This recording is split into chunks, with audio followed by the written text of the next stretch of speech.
Jelang aksi demo di Kedutaan Prancis, sejumlah pengamanan dilakukan untuk mengawal jalannya aksi. Lebih dari 1.000 anggota kepolisian disiagakan untuk mengamankan aksi ini.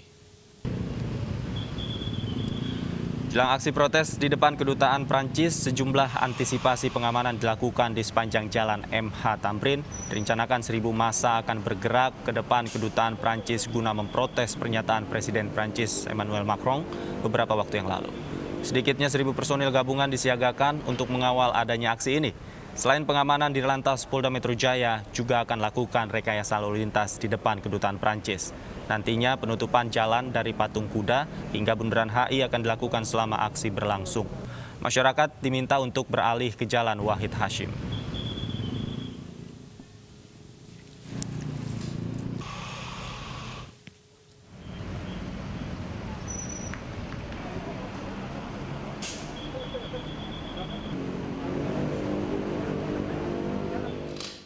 317 jemaah umroh asal Indonesia tiba di Tanah Suci Minggu malam waktu Arab Saudi. Selanjutnya jemaah menjalani karantina selama 3 hari di hotel sesuai protokol kesehatan yang berlaku.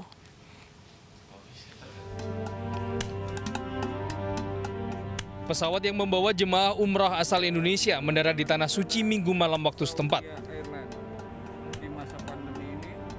Sebelum turun ke terminal, para jemaah diwajibkan mengisi data screening COVID-19, termasuk melengkapi semua kebutuhan administrasi. Selanjutnya, jemaah turun dan menuju terminal untuk proses kedatangan.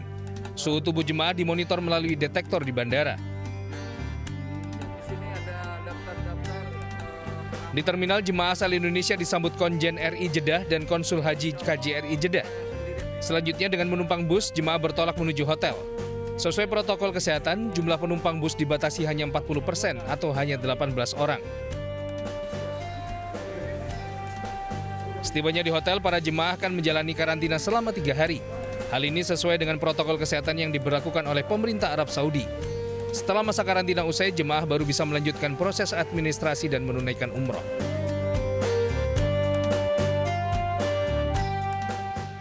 Dan untuk mengetahui bagaimana situasi ibadah umroh di Tanah Suci, kita sudah terhubung dengan Pak Zaki Ansyari, Kabid Umroh Ampuri.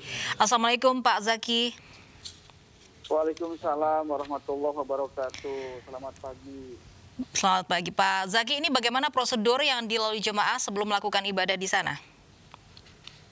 Ya, terima kasih. Sebelumnya saya ingin menyampaikan ribuan terima kasih kepada pemerintah atau Kerajaan Arab Saudi yang telah mempercayakan Indonesia menjadi satu dari 2 negara yang boleh masuk di hari pertama di tahap ketiga ini. Jadi baru 2 negara yang bisa masuk ke Saudi, Indonesia dan Pakistan. Nah, untuk sebelum proses ibadah umroh, seperti yang kita ketahui bahwa saya sekarang dan juga semua jamaah di gelombang pertama atau rombongan perdana ini berada di karantina atau di hotel yang memang kita tempati. Kebetulan dari satu pesawat yang berangkat kemarin dari gelombang perdana ini terbagi di 2 hotel. Nah, kita di hotel atau di karantina ini memang cukup ketat sekali peraturan dari Kementerian Haji dan Umroh Arab Saudi ini. Jadi kita selama 3 hari tidak boleh keluar hotel, bahkan ke lobi pun tidak boleh. Jadi kita cukup memang harus di kamar saja selama 3 hari ini. Walaupun memang masjid ada di depan kita dan dari jendela pun Masjidil Haram sangat jelas ya. Kemudian Pak Zaki, bagaimana pola pengaturan penginapan jamaah selama di karantina seperti apa? Apa saja yang dibatasi di sana, Pak Zaki? Ya, memang pertama yang dibatasi kita cukup ketat ya. Masalah pembatasan atau aturan selama di karantina 3 hari ini, kita tidak hanya tidak boleh keluar hotel, sampai ke lobi pun tidak boleh. Kita makan yang biasanya umroh itu makan di parasmanan, di restoran, sekarang kita tidak parasmanan lagi.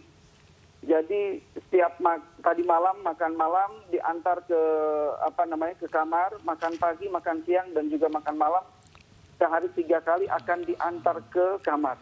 Dan juga prosedur lainnya yang sesuai dengan protokol kesehatan seperti misalkan kamar yang biasanya kamar itu diisi 4 orang, itu sekarang kamar yang cukup besar ini hanya boleh diisi dengan 2 orang. Itu pun harus ada social distancing. Dalam surat edaran Kementerian Haji, kamar ini hanya diisi 2 orang saja, tetapi 2 orang ini juga harus social distancing minimal 1-2 meter. Jadi memang Arab Saudi dalam hal ini Kementerian Haji dan Umroh dalam surat edarannya cukup ketat dalam hal menjaga protokol kesehatan, khususnya di masa karantina ini. Baik, kalau untuk rangkaian ibadah umroh, adakah pembatasan yang dilakukan? Baik, untuk ibadah umroh, Arab Saudi juga sama memberikan batasan.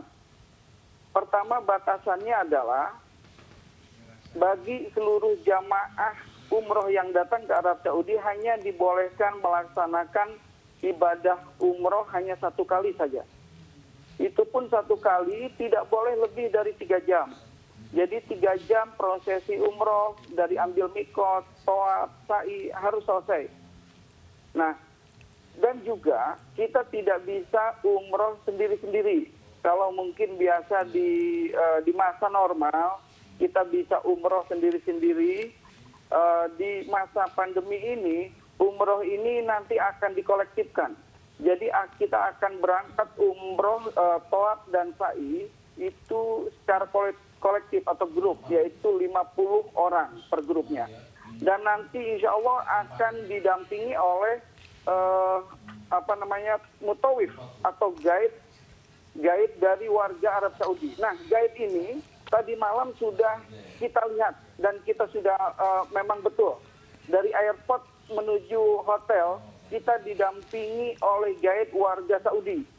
Nah, di bis pun mengikuti protokol kesehatan sesuai ketentuan Arab Saudi, yaitu bahwa bis tidak boleh diisi full, hanya boleh diisi 40% atau sekitar 20 jamaah per bis. Nah, yang di bis yang tadi malam saya naiki itu hanya 18 orang saja.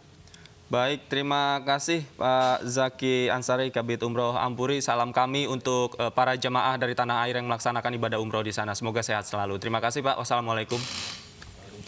Evakuasi pria nekat panjat papan menunjuk jalan berlangsung dramatis. Informasinya sesaat lagi.